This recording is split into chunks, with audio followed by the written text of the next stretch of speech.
The American family has changed significantly since Mother's Day became a national holiday 110 years ago.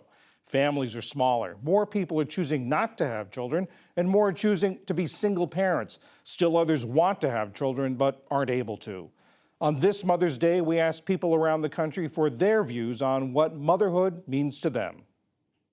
I did not set out to be a big family mom, although I would say I was open to it. And then one thing led to another, and we decided to engage in this adventure of having a big family. Mother's Day is a very traditional holiday, and we have a very non traditional family. I decided to have a child solo. I was getting old.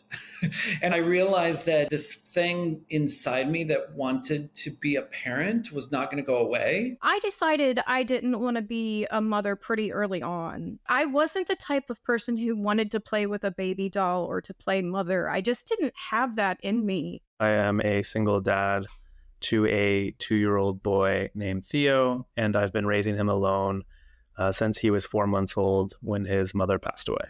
At the end of 2023, we decided to stop IVF treatment and walk away without a child because it was taking a huge emotional toll and was financially impossible for us to afford any longer. Traditionally, Mother's Day has been a little bit of a challenge for me. I enjoy spending it with my mother, and I honor it as a holiday for my mom, and have never really had the chance to honor it for myself. When I was younger, my mother actually abandoned me. And so my relationship with Mother's Day has always been fairly complicated. My mother's birthday actually falls right on the weekend of Mother's Day.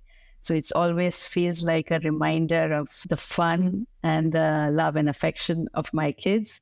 But at the same time, there's always a feeling of missing my mom.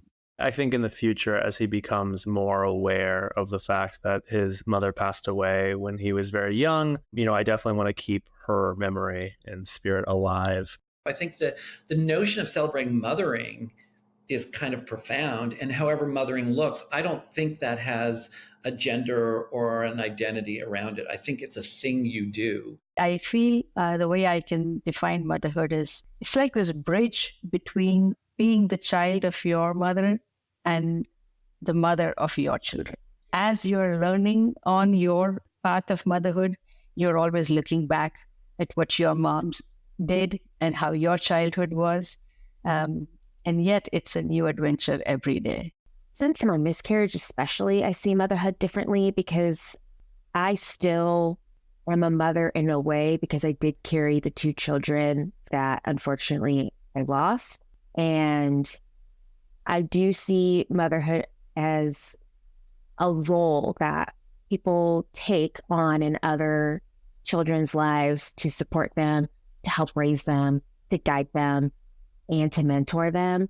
There's been many moments where it has seemed like perhaps I jumped in the deep end, perhaps I bit off a little more than I could chew. When I married my husband, it was very delightful to have my stepdaughter come into my life. She has taken to calling me her bonus mom, which is super cool. I think that the word mother is such a tiny word for such a large job, and that there are many ways that we are mothered and that there are many different types of mothers out there. Having all these people who need you in different ways at different times, and they really help draw out virtues in you that you may not otherwise have been able to draw out of yourself. I think that is my favorite thing about motherhood, and it's something that I can't wait till when my kids are all out of the house and I can look back and see all the ways in which they've transformed me. I've certainly been told that I'm not really a woman because I didn't have kids, which I think is a ridiculous charge. I think in some ways I've been able to be more of the woman I sought to be. And I think if my mother had known me, she would have been proud of me. If you look around, people mother us in so many ways. It's not a biological thing at all. I just want to wish everybody a very happy Mother's Day in whichever way they celebrate. I know it can be hard for a few people, and I just hope they find solace in memories. I think it's very important that people recognize that there are so many different stories and that it may not be the happiest day for everyone, but we all still deserve to be seen.